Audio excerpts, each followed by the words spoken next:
ಸ್ವಾಭಿಮಾನಿ ನ್ಯೂಸ್, ಇದು ನಿಮ್ಮ ಶಕ್ತಿ.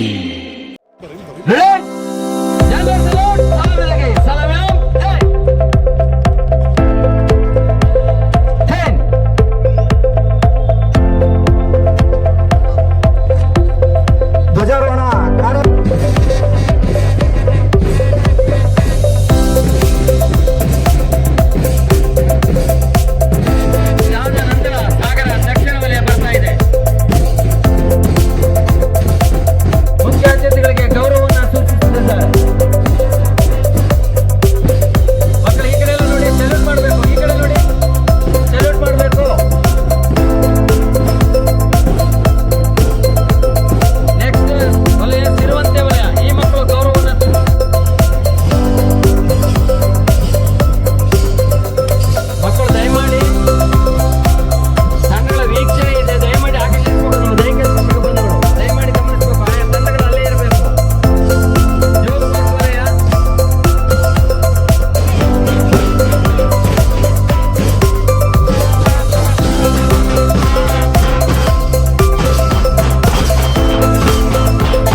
ಕ್ರೀಡಾಕೂಟದ ಸಮಿತಿಯ ಪರವಾಗಿ ಧನ್ಯವಾದಗಳನ್ನು ತಿಳಿಸ್ತಾ ಇದ್ದೇವೆ.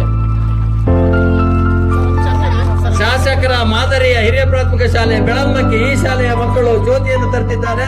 ಇವರಿಗೆ ನಮ್ಮ ಕ್ರೀಡಾಕೂಟದ ಮೂಲಕ ಅಭಿನಂದನೆ ಸಲ್ಲಿಸಬೇಕಂತ ಹೇಳಿ ಕೇಳ್ಕೊಳ್ತಿದ್ದೇವೆ.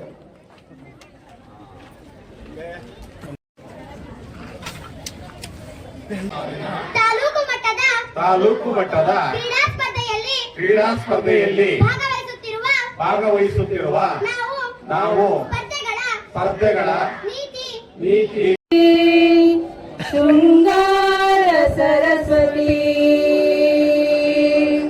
ಶಾರದಾಂಬೆ ಭಾರತಿಗೆ ಮಂಗಳಾರತಿ. ಶಾರದಾಂಬೆ ಭಾರತಿಗೆ ನಮ್ಮ ಇಲಾಖೆಯ ಪರವಾಗಿ ಹಾಗೂ ನಮ್ಮ ಸಂಘದ ಪರವಾಗಿ ಹೃತ್ಪೂರ್ವಕವಾದ ಅಭಿನಂದನೆಗಳನ್ನ ಸಲ್ಲಿಸಿದ್ದೇವೆ. ಇದರೊಂದಿಗೆ ಮಾನ್ಯ ವೇದಿಕೆ ಮೇಲೆ ಇರ್ತಕ್ಕಂತಹ ಎಲ್ಲ ಗಣ್ಯರಿಗೂ ಕೂಡ ಅಭಿನಂದನೆಗಳನ್ನ ಸಲ್ಲಿಸ್ತಾ ಇದ್ದೇವೆ.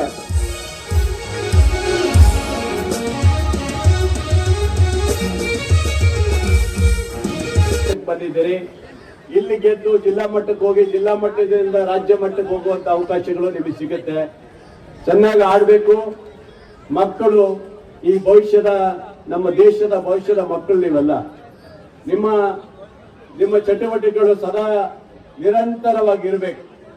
ಏನಂತ ಹೇಳಿದ್ರೆ ಮಕ್ಕಳು ಓದ್ತಾ ಇರ್ತೀವಿ. ಓದೋದ್ರ ಜೊತೆಗೆ ಸ್ವಲ್ಪ ಇವತ್ತು ಆಟದಲ್ಲಿ ಸ್ವಲ್ಪ ಆಸಕ್ತಿ ವಹಿಸ್ಬೇಕು. ಯಾಕಂದ್ರೆ ಇತ್ತೀಚಿನ ದಿನಗಳಲ್ಲಿ ಆಟ ಆಡ್ಸೋದೇ ಕಮ್ಮಿ ಆಗ್ಬಿಟ್ಟಿದೆ. ನಮ್ಮ ದೈಹಿಕ ಶಿಕ್ಷಕರು ಸ್ವಲ್ಪ ಕಮ್ಮಿ ಆಗಿದ್ದಾರೆ. ಆದ್ರೂ ಸಹ ಶಾಲೆಯಲ್ಲಿ ಕಷ್ಟಪಟ್ಟು ಒಂದಿಷ್ಟು ಚೆನ್ನಾಗಿ ಹೇಳ್ಕೊಡ್ತಾ ಇದ್ದಾರೆ. ಆದ್ರೆ ಮನೆಗೆ ಬಂದ ಮೇಲೆ ತಂದೆ ತಾಯಿಗಳು ಸಹ ಸಹಕಾರ ಕೊಡ್ಬೇಕು. ಮಕ್ಕಳ ಓದಿನ ಜೊತೆಗೆ ಆಟನು ಬಹಳ ಪ್ರಮುಖ ಘಟ್ಟ ಅನ್ನೋದು ತಿಳ್ಕೊಳ್ಬೇಕು ತಂದೆ ತಾಯಿಗಳು. ಓದು ಅಂತ ಹೇಳೋದಲ್ಲ, ಓದೋದ್ರ ಜೊತೆಗೆ ಮಕ್ಕಳಿಗೆ ದಿನಾ ಒಂದ್ ಅರ್ಧ ಗಂಟೆ 1 ಗಂಟೆ ಹೊರಗಡೆ ಆಟ ಆಡಕ್ಕೂ ಬಿಡ್ಬೇಕು. ಆ ಮಕ್ಕಳ ಚಟುವಟಿಕೆಯಲ್ಲಿ ಉತ್ತಮವಾದ ತಂದೆ ತಾಯಿಗಳಿಗೆ ಹೆಸರು ತರುವಂತ ಕೆಲಸ ನೀವು ಮಾಡ್ಬೇಕು ಅಷ್ಟೇ, ಮತ್ತೇನು ನಾವು ಕೇಳೋದಿಲ್ಲ. ಇವತ್ತು ನೋಡಿ ಅಜೀಂ ಪ್ರೇಮ್ಜಿ ಅವರ ಒಂದು ಸಂಸ್ಥೆ 1500 ಕೋಟಿ ರೂಪಾಯಿಯನ್ನ ಈ ರಾಜ್ಯದ ಮಕ್ಕಳಿಗೆ ಮೊಟ್ಟೆ ಕೊಡ್ಲಿಕ್ಕೆ ಕೊಟ್ಟಿದ್ದಾರೆ. ನೀವೆಲ್ಲ ದೊಡ್ಡ ಚಪ್ಪಳೆ ಬರಲಿ. ಈ ದೇಶದ ಬಹಳಷ್ಟು ಸಂಸ್ಥೆಗಳಿದಾವೆ, ಅವರೆಲ್ಲರೂ ಮನಸ್ಸು ಮಾಡಿದ್ರೆ ಈ ದೇಶದ ಶಿಕ್ಷಣದ ಕ್ರಾಂತಿಯನ್ನೇ ಮಾಡಬಹುದು ಅನ್ನೋದು ನಾನು ಅನಿಸ್ತದೆ ಇವತ್ತು. ಯಾಕಂದ್ರೆ ಸರ್ಕಾರಿ ಶಾಲೆಗಳು ಸ್ವಲ್ಪ ಸುಣ್ಣ ಬಣ್ಣ ಕಮ್ಮಿ ಇರಬಹುದು, ಆದ್ರೆ ಸರ್ಕಾರ ಶಾಲೆಯ ಗುಣಮಟ್ಟ ಬಹಳ ಚೆನ್ನಾಗಿದೆ. ಶಿಕ್ಷಣದ ಗುಣಮಟ್ಟ ಬಹಳ ಅತ್ಯಂತ ಎತ್ತರವಾಗಿ ಬೆಳೆದಿದೆ. ಈ ವರ್ಷ ನಿಮ್ಮ ಪ್ರಾಥಮಿಕ ಹಂತದ ಪ್ರೌಢಶಾಲೆಯಲ್ಲಿ 24 ಶಾಲೆಗಳು ಇವತ್ತು 100% ಪಡೆದಿದ್ದಾರೆ ಅಂತ ಹೇಳಿದ್ರೆ ಇದು ಸರ್ಕಾರ. ಕಳಿಸ್ಕೊಡ್ತೀನಿ. ಅಧ್ಯಕ್ಷರು ಮತ್ತು ಪಶ್ಚಿಮಪ್ತರು ನೀವೆಲ್ಲ ಕೂತ್ಕೊಂಡು ನಿಮ್ಮ ಸಂಘದವರೆಲ್ಲ ಕೂತ್ಕೊಳ್ಳಿ, ಖಂಡಿತ ಮಾಡ್ಕೊಡ್ತೇನೆ. ನೋಡಿ, ಈಗ ನೌಕರ ಸಂಘದ ಒಳ್ಳೆ ಒಂದು ಸಭಾವನ್ನ ಮಾಡ್ಕೊಂಡಿದ್ದಾರೆ, ತುಂಬಾ ಚೆನ್ನಾಗಿದೆ. ಅದೊಂದೇ ಅಲ್ಲ, ನಿಮಗೂ ಸಹ ಅಲ್ಲಿ ಏನಾದ್ರು ಕಾರ್ಯಕ್ರಮ ಮಾಡ್ಲಿಕ್ಕೂ ಅವಕಾಶ ಸಿಗುವಂತದ್ದು ಮಾಡ್ಕೊಂಡಿದ್ದಾರೆ, ತುಂಬಾ ಚೆನ್ನಾಗಿದೆ. ನೌಕರರು ಇವತ್ತು ನಮ್ಮ ಏನ್ ಶಿಕ್ಷಕರ ಭವನ ಹಿಂದೆ ಮಾಡಿದಂತ ಸಂದರ್ಭದಲ್ಲಿ ಅದು ಅವತ್ತು ಸಣ್ಣದಾಯ್ತು, ಮತ್ತೆ ಮೇಲ್ಗಡೆ ಬೇಕು ಅಂತ ನೀವು ಕೇಳ್ತಾ ಇದ್ದೀರಿ. ಖಂಡಿತ ಅವಕಾಶ ಇದೆ, ನಾವು ಖಂಡಿತ ಮಾಡಿಕೊಡ್ತೇವೆ. ಶಿಕ್ಷಕ ಬಂಧುಗಳು ಇವತ್ತು ತಾಲೂಕಿನ ಅತ್ಯಂತ ಗುಣಮಟ್ಟದ ಶಿಕ್ಷಣ ಕೊಡ್ತಾ ಇದ್ದೀರಿ.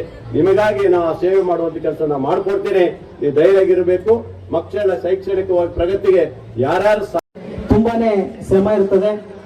ಈ ಶ್ರಮ ಪಟ್ಟು ಇವತ್ತು ಅದ್ದೂರಿಯಾಗಿ 3-4 ದಿನಗಳಿಂದ ವ್ಯವಸ್ಥೆಯನ್ನ ಮಾಡಿಕೊಂಡು ಇವತ್ತು ಕ್ರೀಡಾಕೂಟವನ್ನ ಸುವ್ಯವಸ್ಥಿತವಾಗಿ ನಡೆಸಿಕೊಟ್ಟಿರ್ತಕ್ಕಂತಹ ನಮ್ಮ ದೈಹಿಕ ಶಿಕ್ಷಕರಿಗೆ ಮೊದಲಿಗೆ ಅಭಿನಂದನೆಗಳನ್ನ ಸಲ್ಲಿಸಲಿಕ್ಕೆ ಬಯಸ್ತಾ ಇದ್ದೇನೆ.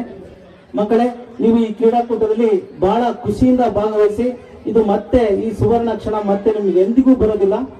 ಇದು ಮುಂದೆ ದೊಡ್ಡವರಾದ್ಮೇಲೆ ಇದು ಕನಸಿನ ಮಾತಾಗಿರ್ತದೆ ಅಂತ ಹೇಳ್ತಾ ಇವತ್ತು ನೀವು ಇಲ್ಲಿ ಗೆದ್ದು ಬಿಟ್ಟು ಜಿಲ್ಲೆ, ರಾಜ್ಯ, ರಾಷ್ಟ್ರೀಯ, ಅಂತಾರಾಷ್ಟ್ರೀಯ ಮಟ್ಟದಲ್ಲಿ ನಿಮ್ಮ ಕೀರ್ತಿಯ ಪತಾಕಿಯನ್ನು ಹಾರಿಸುವುದರ ಮೂಲಕ ಈ ಸಾಗರ ತಾಲೂಕಿಗೆ ಒಳ್ಳೆ ಹೆಮ್ಮೆಯ ಮಕ್ಕಳಾಗಿ ನೀವು ಹೆಸರನ್ನ ಕೊಡಿ ಅಂತ ಈ ಸಂದರ್ಭದಲ್ಲಿ ಕೇಳಲಿಕ್ಕೆ ಬಯಸ್ತೇನೆ. ಹಾಗೆ ಮಾನ್ಯ ನಮ್ಮೆಲ್ಲರ ಹೆಮ್ಮೆಯ ಶಾಸಕರು, ನಮಗೆಲ್ಲ ಗೊತ್ತಿದೆ, ಕರ್ನಾಟಕ ರಾಜ್ಯದಲ್ಲಿ ಸಂಜೆ ವಾಕಿಂಗ್ ಮಾಡಲು ನೆಹರು ಮೈದಾನ ಪ್ರಸಕ್ತ ಸ್ಥಳವಾಗಿದೆ. ಈಗಾಗಲೇ ನೆಹರು ಮೈದಾನಕ್ಕೆ ಆಸನ, ಮಳೆ ಬಿಸಿಲಿಗೆ ರಕ್ಷಣೆ ಪಡೆಯಲು ಶೆಡ್ ವ್ಯವಸ್ಥೆ, ಮುಂದಿನ ಎಲ್ಲಾ ವ್ಯವಸ್ಥೆಗಳನ್ನ ಮಾಡಿಕೊಟ್ಟಿರ್ತಕ್ಕಂತಹ ಕ್ರೀಡಾ ಆಸಕ್ತಿಗೆ ಸಾಕ್ಷಿಯಾಗಿರ್ತಕ್ಕಂಥ ಬೇಳೂರು ಗೋಪಾಲಕೃಷ್ಣ ಸರ್ ಅವರಿಗೆ ಹೃದಯಪೂರ್ವಕವಾಗಿರ್ತಕ್ಕಂತಹ ಅಭಿನಂದನೆಯನ್ನು ಸಲ್ಲಿಸ್ತಾ ಇದ್ದೇನೆ. ಈಗಾಗಲೇ ನಮ್ಮ ಗುರುಭವನದ ಬಗ್ಗೆ ಅವರು ಹೇಳಿದ್ದಾರೆ, ಅದ್ರ ಬಗ್ಗೆ ಮತ್ತೆ ನಾನು ಹೇಳಲಿಕ್ಕೆ ಹೋಗೋದಿಲ್ಲ. ಅದು ನಮ್ಮ ದೊಡ್ಡ ಕನಸಾಗಿದೆ, ನಮ್ಮ ತಾಲೂಕಿನ ಶಿಕ್ಷಕರ ಒಂದು ದೊಡ್ಡ ಕನಸಾಗಿದೆ. ಅವರೇ ಸಹಕಾರ ಕೊಟ್ಟು ಮಾಡಿರ್ತಕ್ಕಂಥ ಗುರುಭವನ ಮತ್ತೆ ಅದು ಶಿಥಿಲಗೊಳ್ಳುವುದರ ಒಳಗೆ ನಮ್ಮ ಉದಾರಿಗಳಾಗಿರ್ತಕ್ಕಂತಹ ನಮ್ಮೆಲ್ಲ ಸ್ವಾಭಿಮಾನಿ ನ್ಯೂಸ್, ಇದು ನಿಮ್ಮ ಶಕ್ತಿ.